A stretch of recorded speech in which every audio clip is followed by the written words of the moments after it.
So, ladies and gentlemen, dear friends, and especially Steaua fans, because you guys know this is a Steaua channel. Today is another interview that I'm going to give you in English because the guest that I have right now, it's a person that I'm very proud that I catch up with him and I discover him not just when I was in the stand cheer for him when he was playing for Steaua, but when I saw his motivation speech at the beginning of the season, that one of the people that works for us put it for our players on the hockey team, and it was really the turning point for this team. That last season we didn't know what to expect from them, and all of a sudden after this speech, they started to have victories, and especially the big victory against our rivals in hockey, Mierkurachuk. So today, like you guys realize by now, we're going to talk about hockey, and we're going to talk with my guest, who it is the first Canadian and NHL player that ever played in Romania, and we're really proud that he plays for Steaua. He's originally from his hometown. It's Canora, from a Providence that I'm actually not gonna say his that name. I'm gonna let him do it because it's really long name, and I'm pretty sure I'm gonna screw it up. And now he lives in US.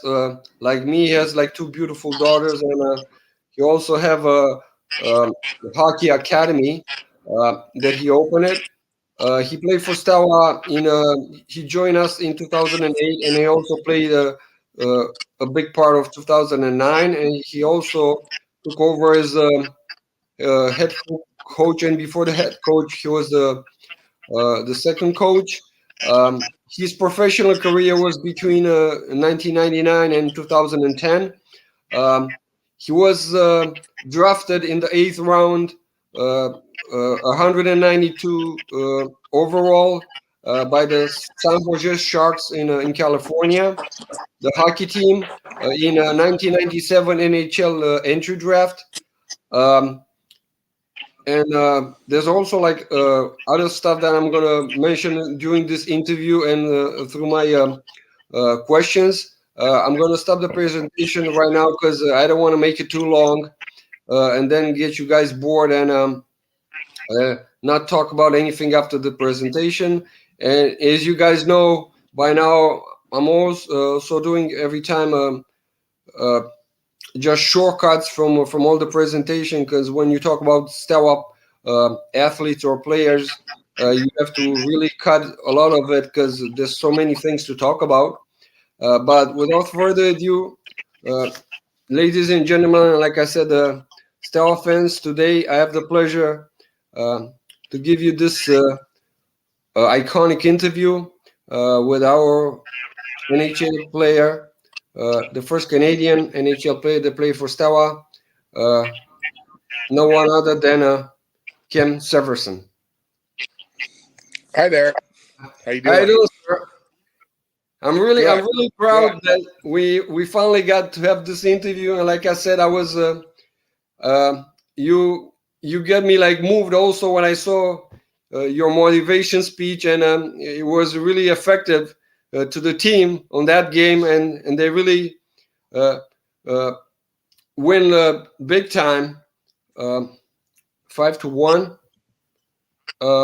and they lost to our rivals the week before, also with 5 goals, and then they took the revenge the next week, fortunately because of your motivation speech. But again, I want to have these interviews having a legacy for all the next generation that are coming, and let's say for the people that they don't know you too very well, and I'm speaking from the new generations or the ones that are going to come from now on. My first question is always going from the roots. So how this wonderful story of you with the sports of hockey started? When was your attraction for this sports, and who discovered you?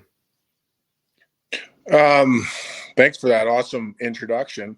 No, there was nothing, and Yeah. I'm sorry if I was bumbling and stuff, and but I always like very emotional when I'm talking. There's no uh, uh, too many people to talk with legends like you and other people that I have Yeah. in interviews once or twice a week. Yeah, So I don't know about legend, but anyways, it's a pleasure. I always have a special little place in my heart for hockey in Romania and all that kind of stuff. It was so unique and such a awesome experience overall.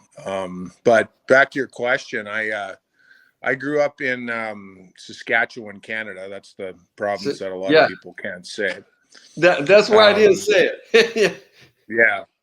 And, how'd I get into hockey? Well, hockey and still is hockey in Canada is a way of life. Right. Everybody plays it. I mean, they're in, from my elementary school growing up in my small little town, there probably wasn't one person that's never played hockey. So it was just part of life. I grew up in a hockey family. My two uncles were really good players. Surprisingly, my dad actually never played ever. He was older, so he had to run the farm, and so I got introduced to hockey just because I first off grew up in Canada, but second, my two uncles really spent a lot of time with me and just skating on the ponds and outdoor rinks, and my town is population. The town I grew up in is a population of 500 people total, and it's still only 500. It hasn't grown too much, but we had a rink there that one of my uncles was basically the caretaker of the rink. He drove the Zamboni, even though it was a tractor that had a old Zamboni on it. And so we had keys to the rink 24/7. So I was just a rink rat and spent a lot of time on the ice, having fun, playing. And at a young age, I became, one of the better players in my little town and in my whole little area in Saskatchewan. And, and, I think at 13 years old, I actually left my town to go play an hour away in a bigger town. And then kind of from there, I became, I grew a lot quicker than everybody else did. I was a big kid. My family, the Severson side of the family we're all pretty big. My grandpa was 6'5", 6'6", something like that. Uncles all. I mean, I know you guys are in meters in Romania, so I don't even know the conversion, but anyway, it's a No, big I family. could tell you. So you were like 6'2", 229 pounds. So in a conversion, it's 1.88 meters and 104 kilograms. Yeah, and I was that size at about 13, 14 years old. So I grew real fast, and I got noticed. Back then, my family. I mean, I was the only player from my hometown that ever really made it. There was a couple guys like earlier on that played lower level junior and stuff like that, but we really didn't know what we were getting into. I was drafted, or there's a junior league in Canada. There's some teams in the States too. It's called the CHL, or the Western Hockey League, and I was drafted in the Western Hockey League at like 14 years old, or 15, I think it was, and then from there everything just happened real fast. At at 16 years old, I was packing up my bags and moving all the way across Canada to Kamloops, British Columbia, to play for the Kamloops Blazers, and from there I got traded around a few different times at junior, but I left home at 15, 16 and to pursue my dream, and I played in the Western Hockey League, which is a high-end junior league. It's and then I was drafted and bounced around in the minors for lots of years, and finally got my opportunity to play in the NHL. So it was pretty cool. Yeah, I tried to do my homework, and I put together hopefully most of your teams or all the teams that you play with. So this scroll is gonna go like during this interview, and the ones that are like I cut them once in a while. I also, as you could see, from time to time I'm gonna put some pictures through your career. The one that I put at first was when you were like so young, and talking about the early age when you started, were you all the time like strong mentally, or like through experience and going through your career you started to be like strong mentally, and at the beginning you were like a little emotional and stuff? Yeah, that's 100% correct. It's the game of hockey from a skill standpoint, and skating ability, shooting ability, all that kind of stuff. If you're a good player at that level, everybody's pretty even. The difference is figuring out how to mentally be prepared, game in, game out, how to learn the things in your mental aspect of your game that actually make you a better player, and that takes a long time. For me, it did. I was always in the youth levels of hockey, I was always a really good player. I was probably most times growing up the best player on the ice and the guy scoring all the goals and stuff like that. When you start playing at the higher levels, junior and pro, you find out that there's a whole bunch of guys as good and most better than you. So being able to find a way to to play at a high level, and have yourself prepared mentally is probably the difference maker for me. I spent 4+ years, I think 4, 5, 6. I don't even know. You have my stats up there, but I spent a long time in the minors, in the minor leagues, before I actually got my opportunity to play in the NHL. And it was quick. It happened fast. And I didn't play a long time in the NHL, but I was part of NHL rosters for a good portion of my NHL career. I played a lot of games in the American Hockey League, which they say is the second best league in the world. I played a lot there, and then ended up getting my opportunity. Unfortunately, the worst, and I don't want to make excuses or anything, but one of the things that really affected my NHL career was the 2005, 2006 lockout.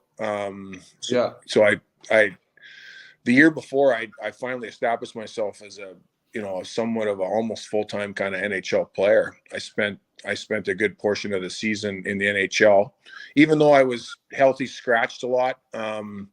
Like I was always a extra forward, and I mean I didn't really care. I was just happy to be there, but I was always kind of the odd man out at times. So I was in the NHL a lot longer than what my games say. Like, you know what I mean? So but yeah, it was a great opportunity. And then the lockout happened. There was no NHL for that entire next season. I ended up signing with Nashville that season, and played in the American Hockey League for their farm team in Milwaukee, Wisconsin. And then basically next year I signed a contract with Calgary Flames, got sent back to the minors, had my best season ever in the American Hockey League, and got traded to Columbus, went straight up to Columbus. Played for the Blue Jackets for 4 games. It kind of sucked because the Blue Jackets were not a very good team. They were like last in the NHL.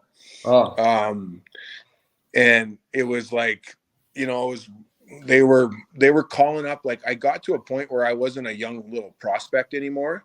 So I got to a point where they were trying to call up all their young guys from the American Hockey League to give them up. Like, they weren't going to make the playoffs or anything like that. So they were giving young guys some opportunities, and I wasn't a young guy by then. And their American Hockey League team was really good, setting records and stuff like that. Like, it was called the Syracuse Crunch, and they wanted to win a championship, and blah blah blah. Long story short, they called me in and said, "You're going down to Syracuse," and I loved it in Syracuse. It was awesome. Great city, great organization. But you know, it was kind of the writing on the wall for me.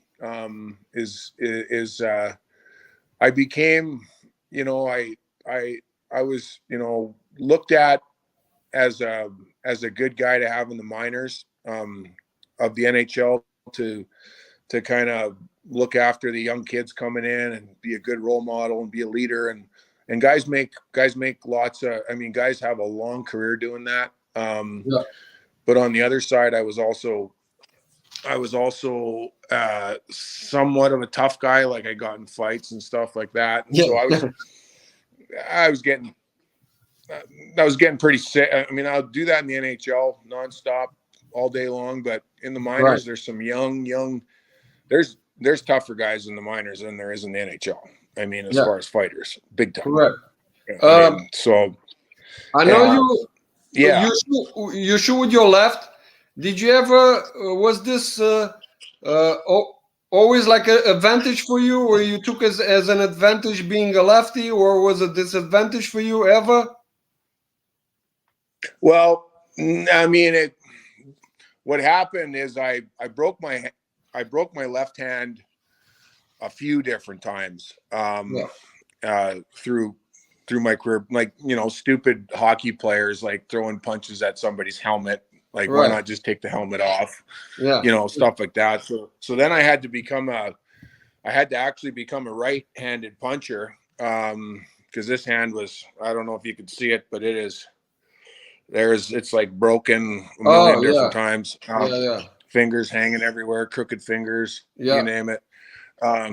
So I started to throw right-handed punches, and I just wasn't, you know, I'm not a right-hander. And it was getting tough. But anyways, and during that whole process, I got an opportunity to go over and play in Germany.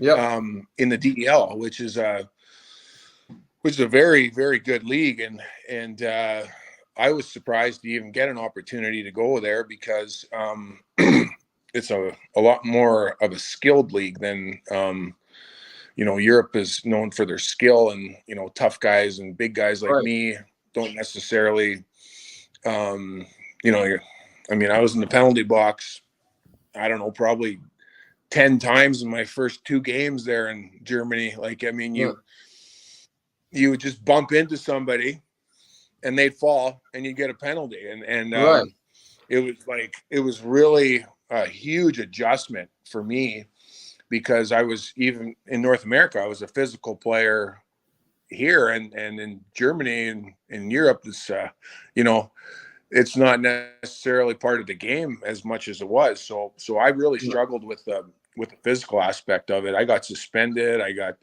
you know, these penalties that I, you know, over in North America, they're not penalties. in Right. Europe, they're penalties nonstop. And Yeah. so the adjustment of that was tough.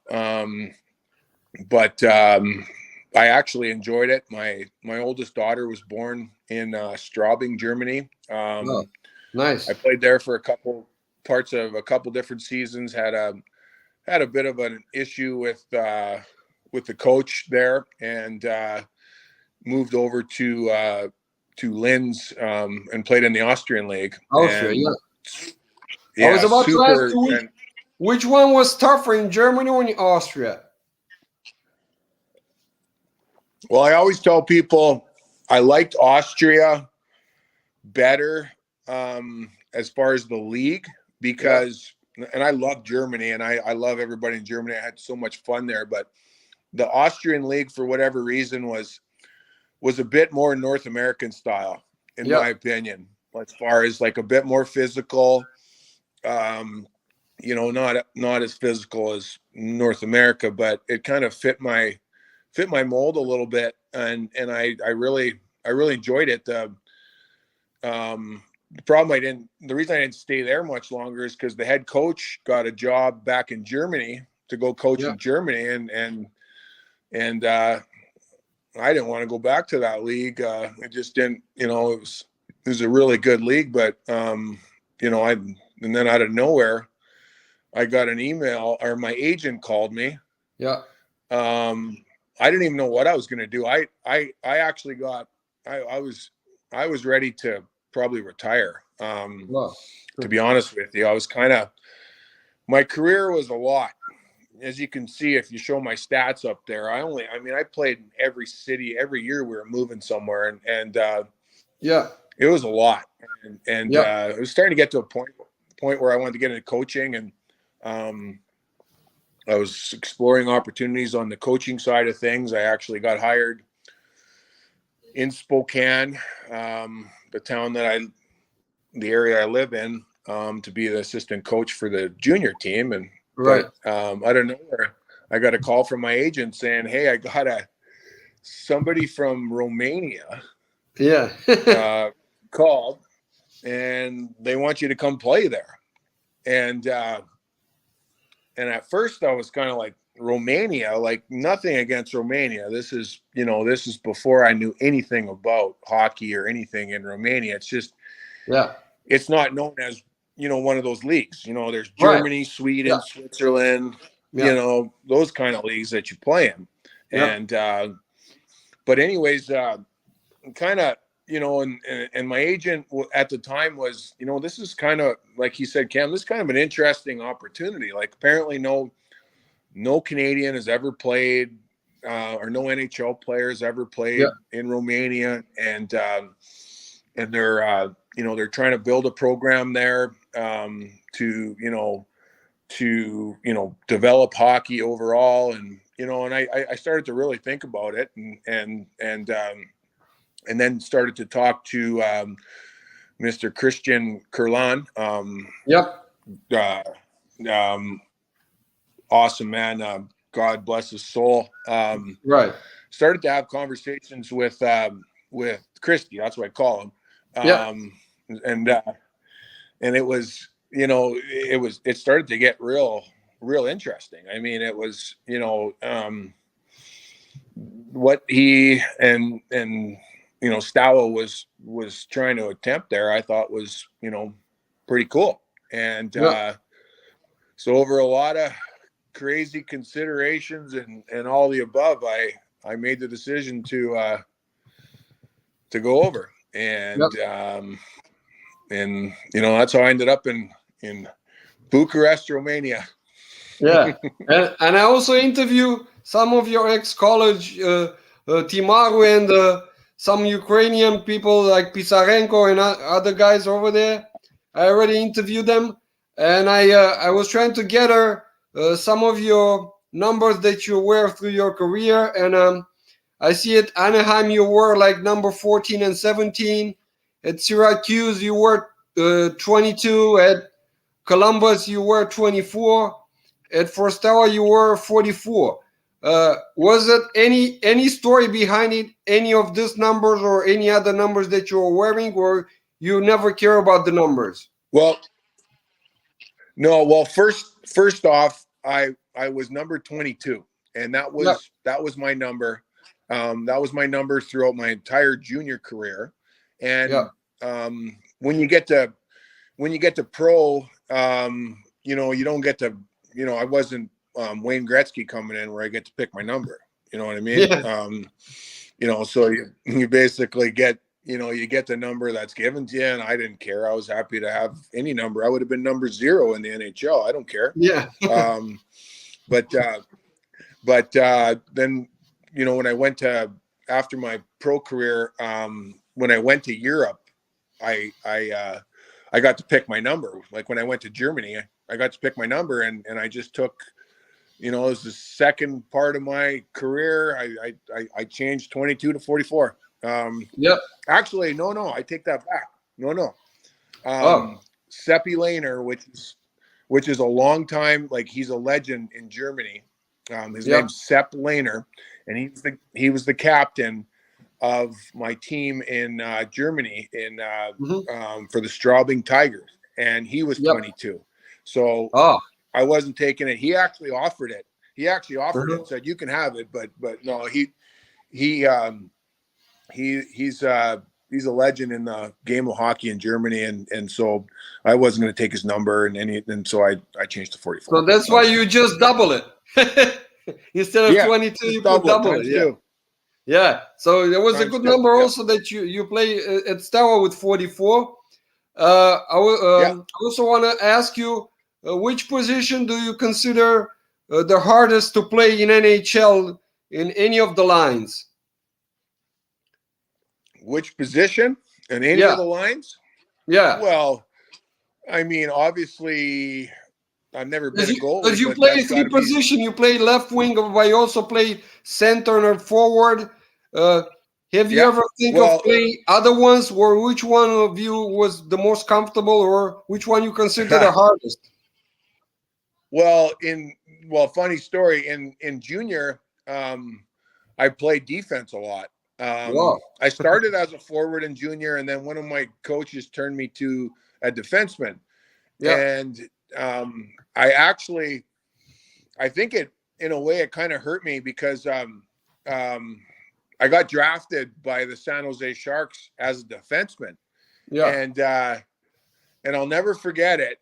The first meeting I had with them, when I got to their first training camp or whatever it was, I sat down with some of their scouts and staff, and they were asking me questions, and they're like, "Yeah, we loved you as a forward. We that's where we got, because at one time, believe it or not, I went really late in the NHL draft, but there was talk that I was supposed to go in the second round or, maybe third, like a lot higher than I ended up going in, Yeah. which is a whole nother story. But anyways, they sat me down and they said, so what are you? Are you a defenseman or a forward? Because we liked you as a forward. Wow. But you played, the last 2 years D. And I said, well, I can play, I can play either, I guess. And they go, Yeah. okay. So when you figure out what position you want to play, call us back. See you later. And they sent me back down to junior. Right. But they also sent me back down to junior with the intention that they wanted me to be a forward. And so that's where I went back to forward. Hard to say what the toughest position is. I played center. I was mainly a left winger. That was my whole career, and it's probably the easiest position in hockey. Where you just get the puck out and get it in and skate up and down your wing, and that's it. It's a pretty simple position. It's more of a physical position than say center. Right. But the hardest position definitely is nowadays, in my opinion, would be playing defense because of the talent that players have nowadays. Like the actual players nowadays are 100% more skilled than players 20 years ago. They're Correct. faster. I mean, I have friends that, stayed in the NHL for a lot longer than I did, and kind of got both, generations of, our day. And then they also played with the young guys like Austin Matthews and played against McDavid. And they're, these guys that were my age that were still playing in the NHL would say it's a different league. I mean, as far as the skill and the talent and how in shape everybody is in the NHL, how serious they take their diet, how serious they take their summer training. I was always a big summer trainer guy. I always took pride in my physical fitness. Back in the day, probably more than a lot of guys. I was kind of more, I mean, it was one of those things, in my opinion, that I was in control of, right? You're not a lot, you're not in control of what the coach sometimes is thinking, or what line you're going to play on, or what league you're going to play on. A lot of that stuff isn't in your control. The one thing I always took pride in is being able to control my physical fitness. And so I worked hard at it, and, ended up, I mean, not so much anymore, I guess. I'm still kind of, I still exercise a lot and stuff, but so that was, that's why I say defense would be probably the hardest position to play nowadays, because of the talent of players and their speed and their skill. Now, during your career, or even before that, or even after that, what are some other sports that you feel like attracted to, or there's some of your other favorite sports, or some other athletes that you just follow them or watch them like through their career? So what are some of your favorite other sports people in general, in any sports? Well, I mean, like I grew up surprised, like in the Michael Jordan era, and even though, I grew up in Canada and basketball wasn't, a huge sport there, but I always admired Michael Jordan. But back to hockey, I grew up as a kid when Wayne Gretzky was breaking all these records, and I was a huge Oilers fan, and I still am. Never ever got to play for him. I always wanted to. I mean, I would have played for the Oilers. I would have paid the Oilers to play for them. But anyways, so so I mean, it was the Wayne Gretzky era, and the Michael Jordan, and then I've always really respected Tiger Woods, other than maybe the off the course, obviously the off the course activities. But I really like how he dominated his sport, just so much better than anybody else. I always thought, those guys are amazing. And I was, and I mean, it just, it's these super, special athletes, here in the United States. Football, or American football is I mean, it's the number one sport, and you watch the quarterbacks. Right. So being Canadian doesn't mean you have to like Montreal Canadiens, right? Which is the best ever. It's not good for me to say that. No. We in Western Canada, well, there's a lot of Montreal Canadian fans, older Montreal Canadian fans, because they were so dominant back in the the 70s and things like that. But after Steaua, Montreal Canadiens is my favorite team too. We didn't like the Montreal Canadiens. We were Oiler fans. My entire family was Oilers all the way, and I got tons of opportunities to go to, well, not tons of opportunities, but I went to a few Oiler games back in the day. And so we were not my family wasn't a big fan of the Montreal Canadiens, I guess. Oh, okay, yeah. You No, know, even it's though they not were good. awesome. It's not good for me to say that. I hope my neighbors don't listen to me because I'm in the Boston area, which is the biggest rival for them. So, Oh, I know. Yeah. yeah. No, But, but Montreal. Yeah, but in no. Boston, I only like the Celtics. I don't like any other team in Boston. I only like the Celtics. All the other teams I like them from different other places. You could tell I Yeah. wasn't born here. That's why. Yeah. Yeah. The Bruin. I mean, I love Boston. I played with a lot of Boston guys over my career, and Yeah. spent time in Boston. And I've never seen more diehard sports fans in my life than Boston people. You know, and that's the Bruins, the Patriots, the Red Sox, the Yeah. Celtics. I mean, Yeah.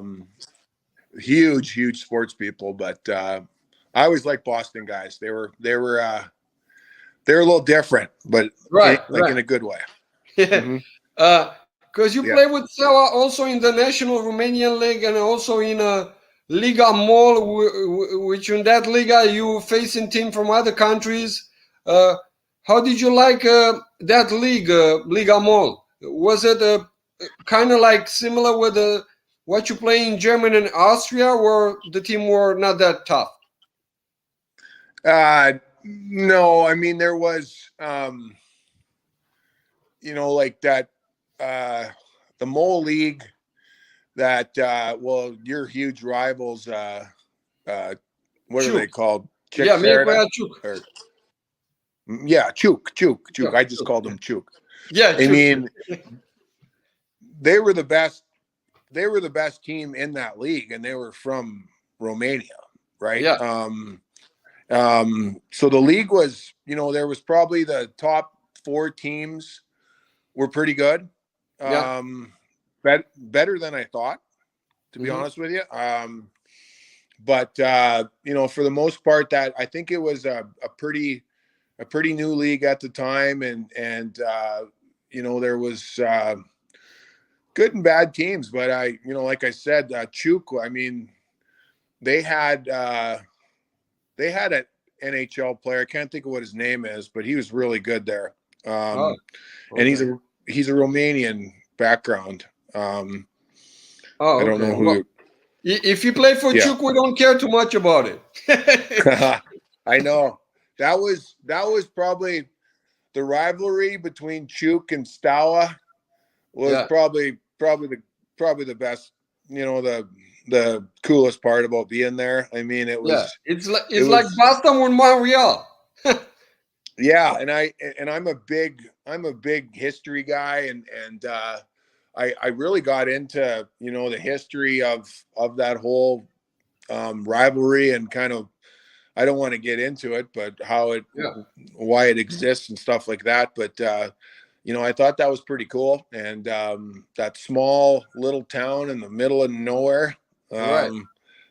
they had a pretty good. Well, they still have a good team, don't they? Or they still? Right. Yeah. They do. That's why they made you to make that speech. It was the game against them at the beginning of the season. Yeah, Yeah.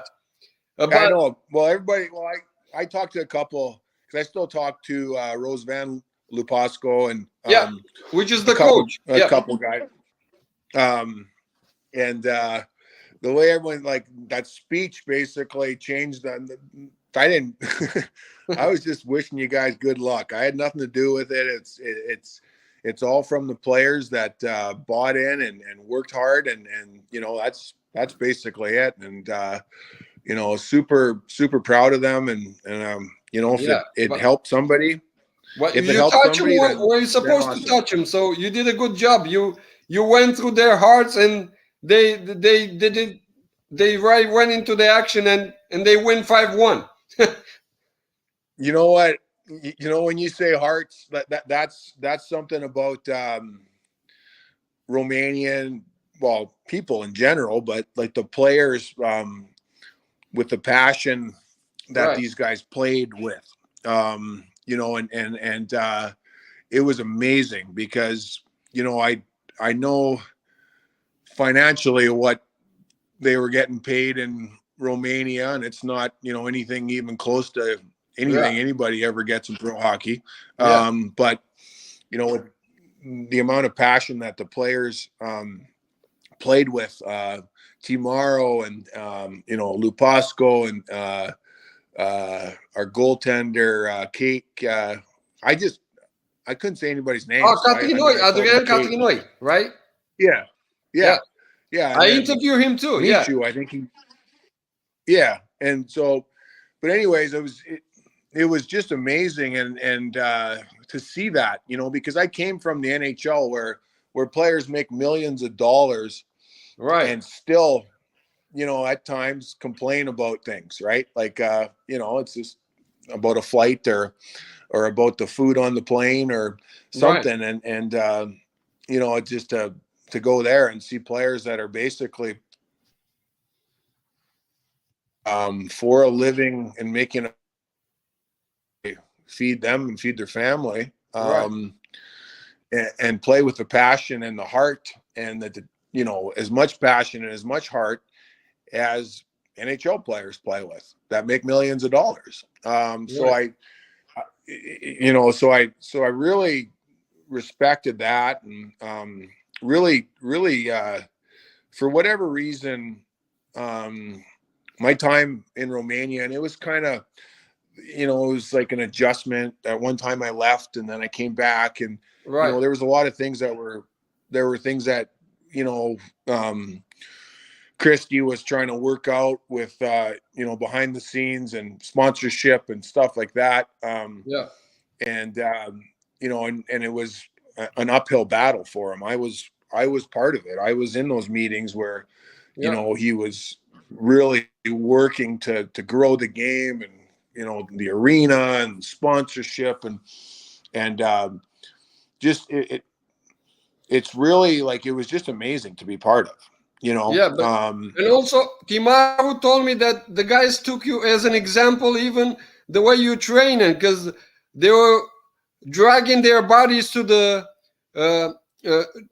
skating place, and they saw you like running around. So they said the next day they decided to do the same thing you're doing, but they never did that before they've seen you. Well, yeah. I mean, that's kind of, I went there and did, what I thought was, what I did my whole career, and I guess I never ever thought of that, but I guess, a lot of players were looking at me, and this is a guy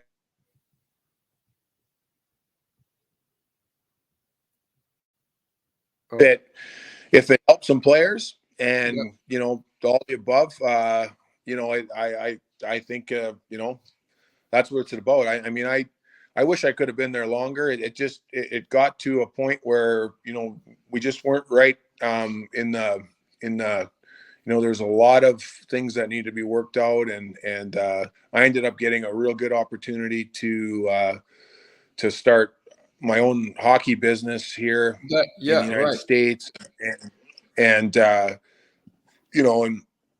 as it all turned out, I mean, it's, it worked out great for me. But, I wish I had more time in Romania. I think there's something there. I think, the passion, the history of Steaua, the passion that Steaua fans have, just the overall passion that Romanians have in general. I mean, they're just passionate people, and I about everything.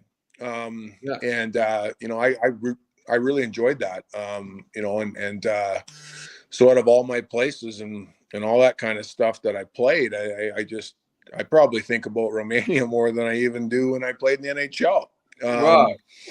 Thank you for saying that, and I hope people, they really. It sounds weird.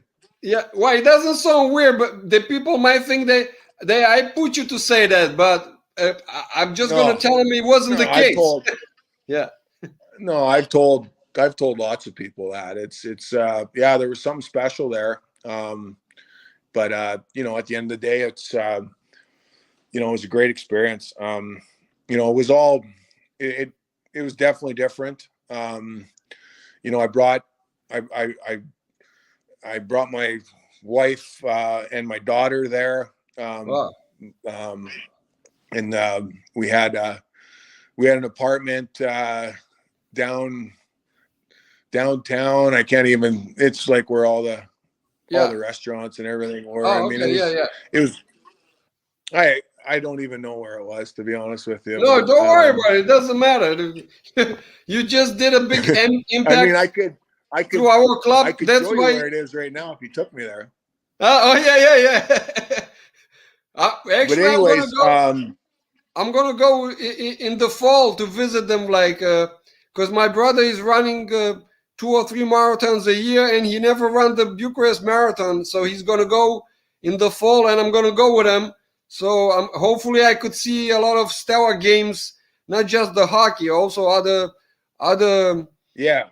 other sports stuff. Going now through your training and coaching career, when you change that from being a player to a coach, did somebody ever inspired you, or did you do your own like system? Well, everything I ever did as a coach, and I take more pride in what I did as a coach, even more as over a player. Yeah. And in coaching, basically what I did was always, as a player, I really tried to pay attention to the different coaches Yeah. and the different, because I got to play for some of the best coaches in the world ever. I Kind know, of because thing. one of them And that some people would say it might be the best. It's my Bangkok. That's why I was asking you this question. And next one will be like, what did he mean to you, and what did you learn from him? well, so Babs, so I played for Babs in Spokane as a junior player, Yeah. and then he got the opportunity to go to Anaheim and coach their farm team in Cincinnati. Yeah. And Babs, long story short, Babs is the reason I got an opportunity to play in the NHL. Yeah. He knew me as a player. He knew what I brought as a player, and he brought me to the Anaheim Ducks organization. And so Babs is, but he's also, you know, there's some bad things about him out there on, you know, how he treated players and, you know, things like that. You know, but at the end of the day, I got nothing but respect for Mike Babcock. The preparation that he put into coaching is, I've never seen something like it. You know, he was prepared for practices. He spent 24 hours a day at the rink. He really worked at it, and he was also real good at. He was a hard coach. He expected a lot out of his players, and you know, there's a few guys that didn't like him as a coach. For me, you know, it was, what you see is what you get, you know, and if you go work hard for me and you do everything I ask, I'm going to take care of you. And he was super inspirational, which is weird to say, because I've read so much of this bad stuff about him, that, like, on the media, that I can't even understand it. But in a way, I could. But anyways, you don't have to trust 100% what it says in the media. It's just some part, not the 100%. Well, there are some actual real big time NHL veterans that have spoken out against him too, on some of his ways. But anyways, so that was kind of the inspiration of my coaching. You know, Mike Babcock, I got an opportunity to play for a guy by the name of Todd McClellan. He's the LA Kings coach. And then I got to know him more I only played a little bit in junior for him, but I got to know him after, because his son would come and train in my summer programs and things like that. Yeah. But I just got opportunities to kind of pick the brains of some of these higher end coaches. I got to learn a lot from even hockey dad coaches. And what I mean by that is like a volunteer hockey dad that's never even basically played hockey, but he's coaching his 12-year-old son team because nobody else will coach, kind of thing. Yeah. I learned I learned a lot about youth hockey from those kind of scenarios, not the X's and O's of the game, but Yeah. kind of more on the mentality of youth hockey and what's expected from parents and what's expected from kids, at 6 and 8 and 10 and 12, Right.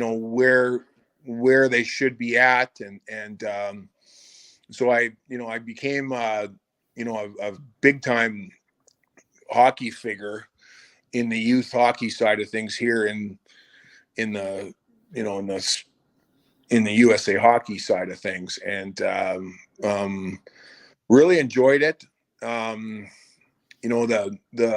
hard part of it was the parents. And I hate to, say anything bad about, parents of sports athletes because of the demand of the financials and what they have because I am one. I have a daughter that plays. Right. She's 12 years old and she plays at a pretty high level of hockey and it's definitely financially hard for people, and then the time and so there's a lot of variables about the game that I had no idea about when I first got into coaching. Right. It was, I was always a really good player. I played for really good coaches. I played at pretty much the highest levels of all through my hockey career. But then you start coaching these 13 and 14-year-old kids from the United States that, and their parents that really weren't educated, in the game. And, and that's why I was so successful, because the knowledge I had and, the opportunity that I knew what it take to be, basically what I did is I coached youth hockey players exactly what I wish I would have did as a kid, and the attitudes and everything that I learned as a player from all these coaches that I played for, as far as the attitude and I wish I would have did this and I wish I would have did that. Well, here's my opportunity to teach this 14, 15-year-old kid something that I wish I would have knew at that age, because like I said earlier, my parents and my whole hometown, we were out in the middle of nowhere. Like, we didn't know anything about hockey or any of this kind of stuff. It was just boom, I was really good and let's go learn it as we go. You know what I mean? So most parents, youth hockey parents, don't have a huge hockey background. So they don't know what they should be doing with their son or daughter as far as, what team they should be playing on and what level and how many times they should be practicing and, nutrition and all that kind of stuff. A lot of people don't know that. And so the reason I think I was successful as a youth hockey coach and a developer and a mentor for these kids is just because I got an opportunity to learn it, learn what it takes, and then, give somebody the knowledge to be successful. Yeah. So, like I speaking said, about the things that you care about through your career, or even after that, now that like you're coaching and through your academy, did you ever have any like habits or things that you care about? Let's say that you're doing on the day of the game or 1 hour before the game.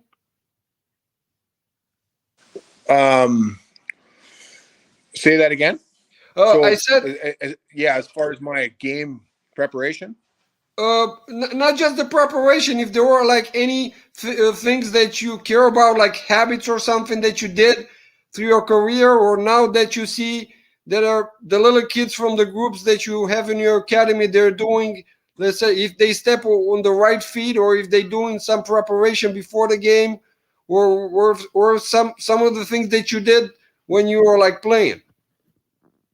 Yeah, well, I mean, I think, from a skills standpoint in hockey, it's building a foundation from your skating ability.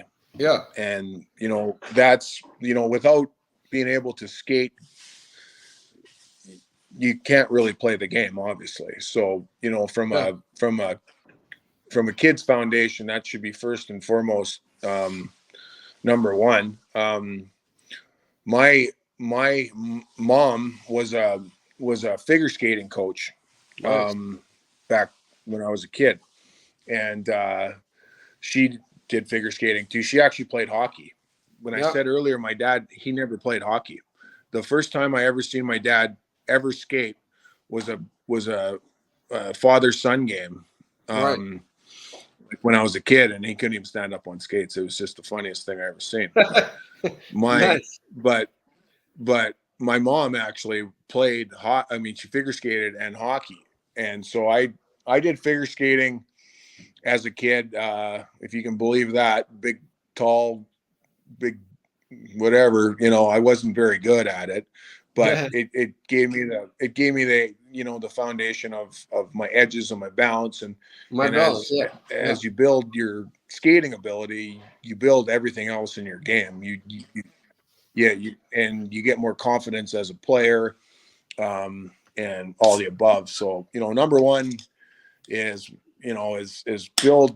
put a lot of effort into your skating ability and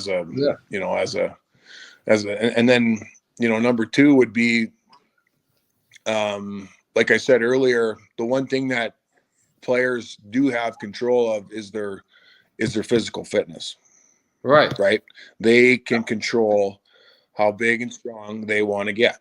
And that is hard work in off the ice and eating correctly, flexibility, yoga. Probably if I could take anything back in my whole hockey career, I wish I would have took flexibility a lot more serious. I was always a guy in the gym that just, I'd be in the gym for 2-3 hours a day, lifting weights and doing sprints and running hills and you name it, all kinds of stuff. Yeah. And, and then by that 2.5 hours, I'm like, I'm just going home, instead of like only working an hour and a half or something, and then spending 30 minutes doing yoga or, and I say that because of how my body feels currently at this moment. I'm pretty beat up. I played a real physical game for a long time, and I'm 45 years old, and everything's hurting a little bit. Yeah, you're younger than me, actually. Yeah. Yeah, I'm 46. 46. So are you born in 77? Yep. Yeah, I'm a 78. During the biggest earthquake that Romania had, when they were like destroying a lot of buildings and stuff, and when there was that earthquake, I was like 3 weeks old. I didn't even know about the earthquake. Yeah, there was like a big one, a really big one. Yeah. It was kind of like in Turkey right now. Like I said earlier, that's crazy. Like I said, I was a big history guy, and I actually, my time in Romania, I learned a lot about the revolution. I even knew his name's Valley. He's an actual I called him Valley. He was a reporter, but he was part of the whole revolution and all that kind of stuff that went on back in what was it, like 91 or something like that? Right. Oh, you mean the revolution? I know a lot of people. Yeah. No, revolution was in 89. 89. Okay, sorry, I was 2 years off, but it was really eye-opening to think about, because I played with Rose Van Lupasco is my Yeah. age, right? Yeah. So it was crazy to think about what he was going through at 10 years old. Yeah. And what I was going through at 10 years old. Right. I mean, it was just really, I mean, just crazy to think, and take, a lot of, in North America, people take a lot of things for granted. Right. Right. Well, And, speaking about so it was about really, the really originality. educating to kind of think in a way that,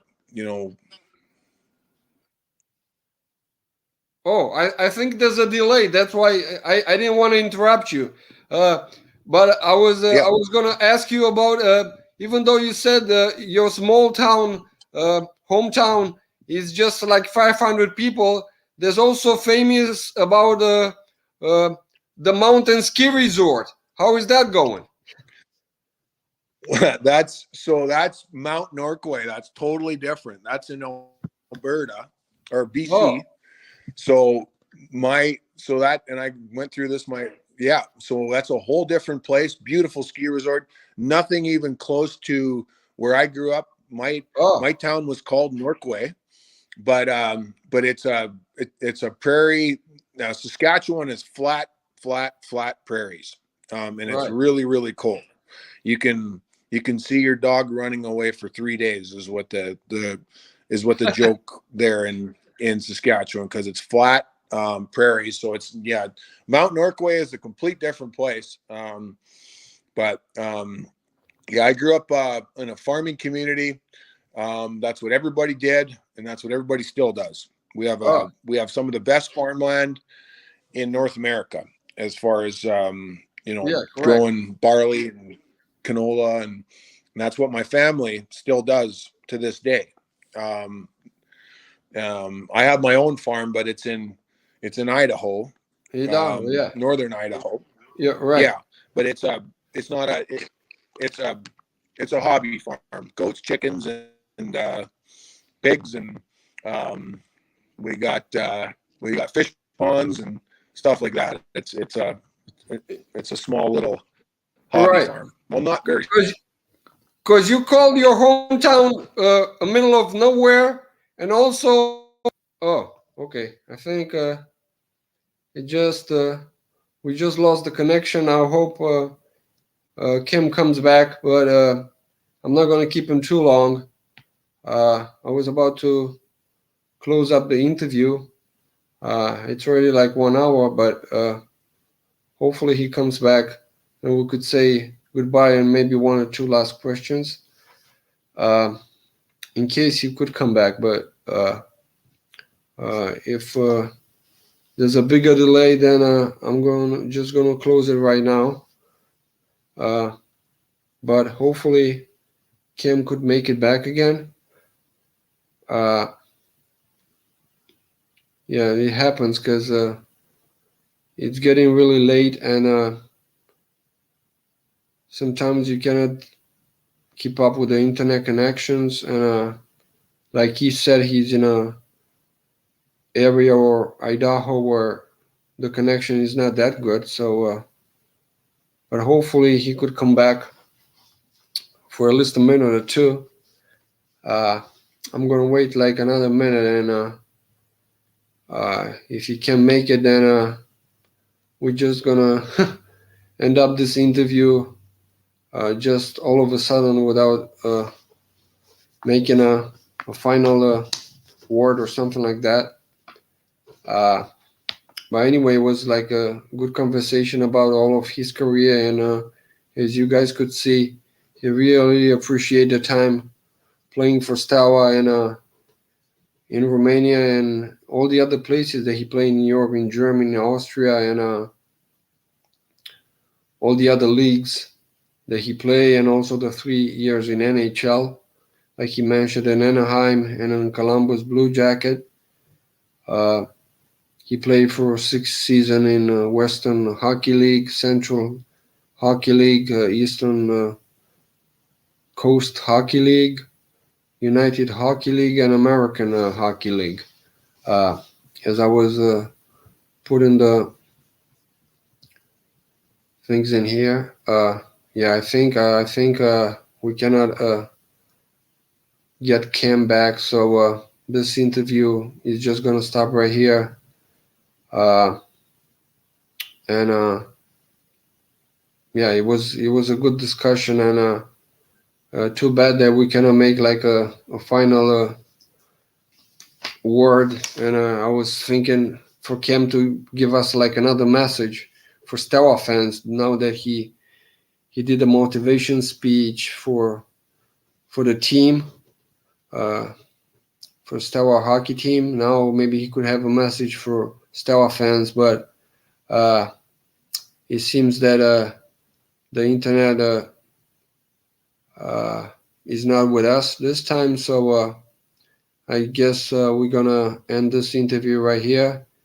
And like I said, you really seen a really Cam Severson that was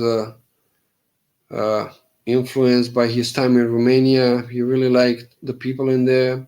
He enjoyed the time playing for us, and we really appreciate it. And even though he said he's not a legend, maybe for the other leagues, he's a legend for Romanian league and for Steaua, because we never had a NHL player that played for us, and he was the first one and still the only one that played for Steaua, and the first Canadian, not just the NHL player. So see you guys next week with another guest. This was for this week, and like again, I'm sorry we couldn't end up this interview with a final message or conclusion from him. But it looks like the internet connections is not with us at this time, so we're gonna end it right here. See you guys next week with another big guest, and I hope you guys enjoy the discussion that we have with Cam Severson and his passion for the sports, and his passion and about history. Like he said, it was one of his hobbies, and the time that he really appreciated being over there in Romania and play for our team Steaua. So we'll see you guys next week with another guest. And at the end, like I always end it, I have to say, let's go Steaua.